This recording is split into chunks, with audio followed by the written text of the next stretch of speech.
draw. Barret time.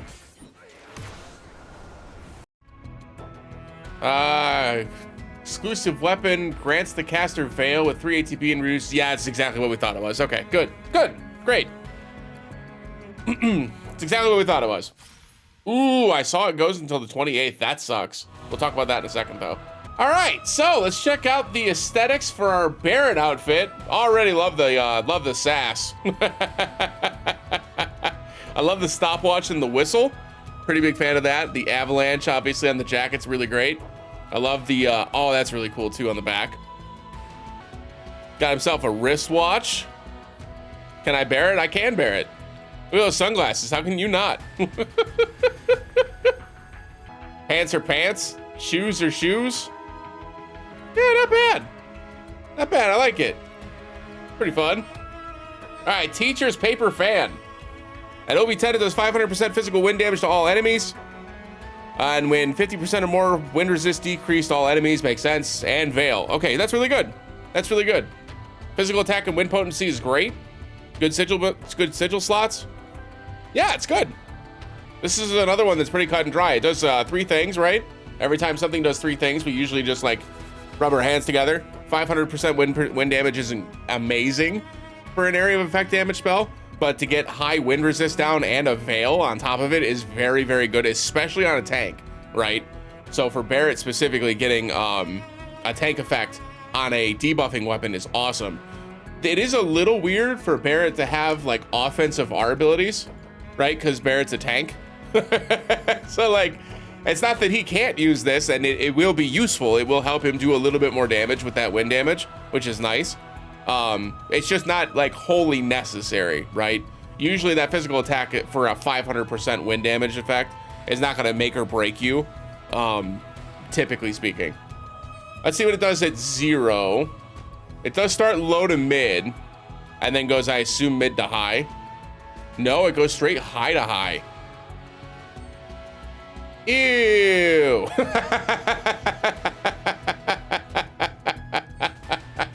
Ew. I mean, listen, so like, if you're using this, you're probably using this weapon frequently. So you're probably just for the wind damage itself, right? So you're probably going to see yourself using this multiple times anyway. So getting it down to mid and keeping it down to mid isn't going to be very difficult. But for it to go from low to mid, and then from low to mid just straight up high, is like one of the best like OB1 to OB6 upgrades I think the game has seen, right? That's a really big upgrade, right? It goes from being like you have to cast it twice to even get -2 to one singular cast being -3. That's a massive difference in power, right? Massive difference. To my knowledge, I think this is the only instance of AoE wind resist down. So this is the first time we've had AoE wind resist down, which is dope. I expect that this will be very, very strong for a long time. I can't imagine there'll be many that that even compare to this, because something I didn't even touch on because I completely forgot.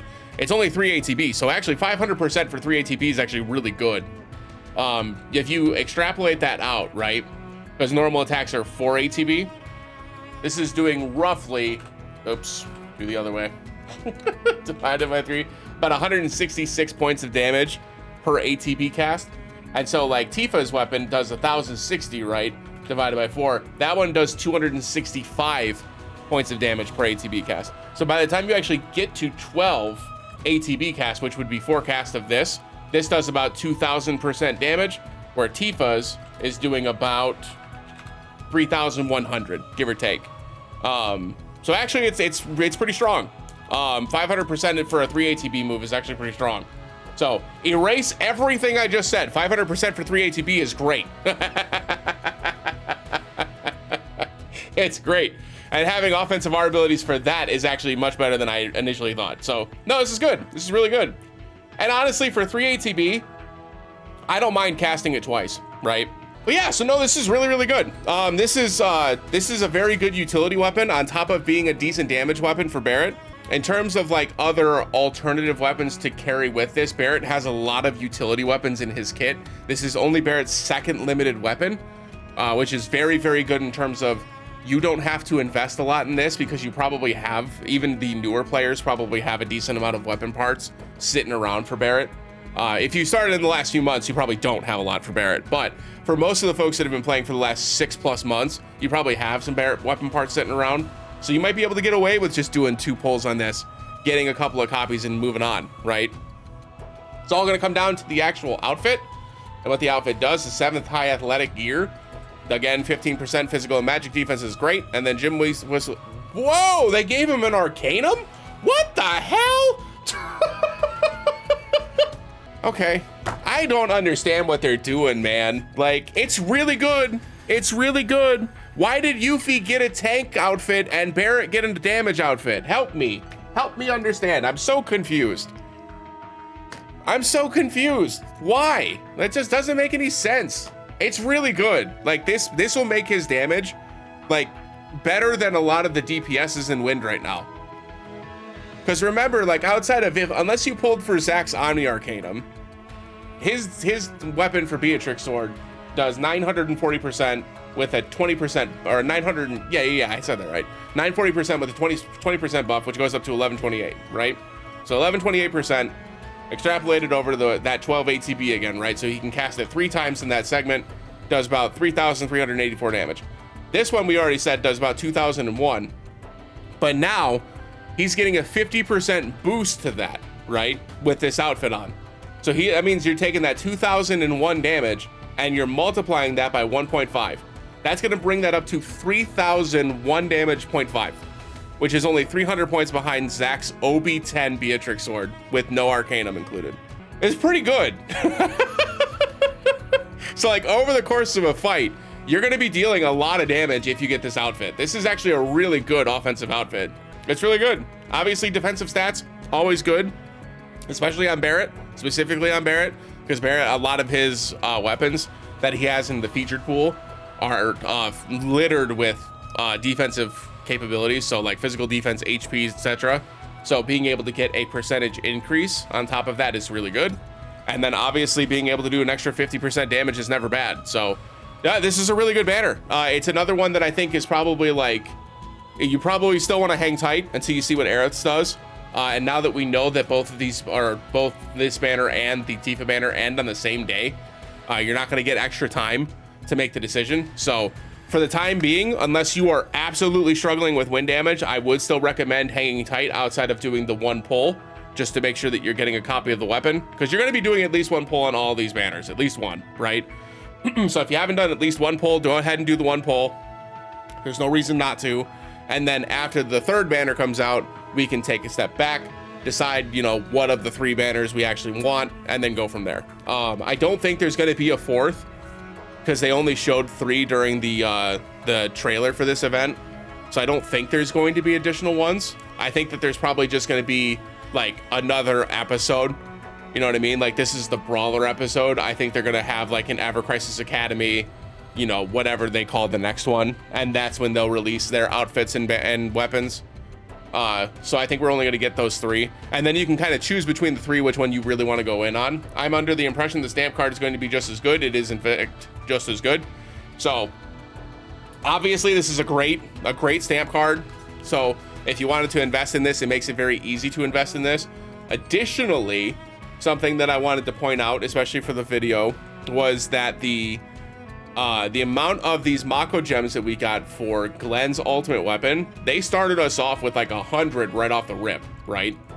So by the time we're done with this month and you clear out the dungeon ranking and get all your crystals for that, you clear out all the new events and get all your crystals for that, you clear out the new battle tower and you get your crystals for that, you're gonna have enough gems to pull on these banners to get this ultimate weapon. And although this ultimate weapon, in my opinion, right, is not as good as the other ultimate weapons that we have received, that is not to say this is bad. This is very, very good still. it's just a little more self-centered, and for a tank, it's great if the enemy does single target damage. If the enemy does AoE damage, then it loses a lot of its power, right?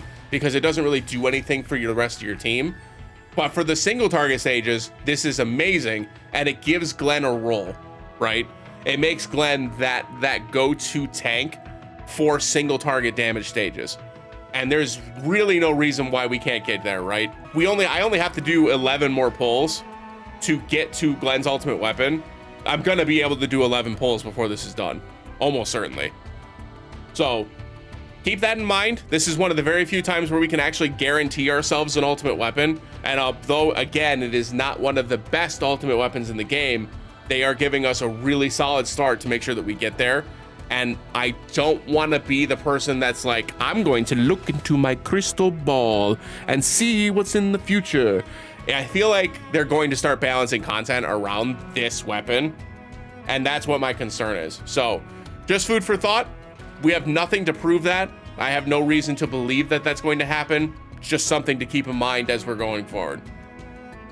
In terms of the wish list, obviously the new featured weapons have all been added here. So we've got Yuffie's clock, we've got Lucia's rifle of the hunt, we've got Sid's dragoon lance, and we've got Zack's sword of the hunt. All of these weapons are ridiculously powerful, right? Very, very, very, very strong.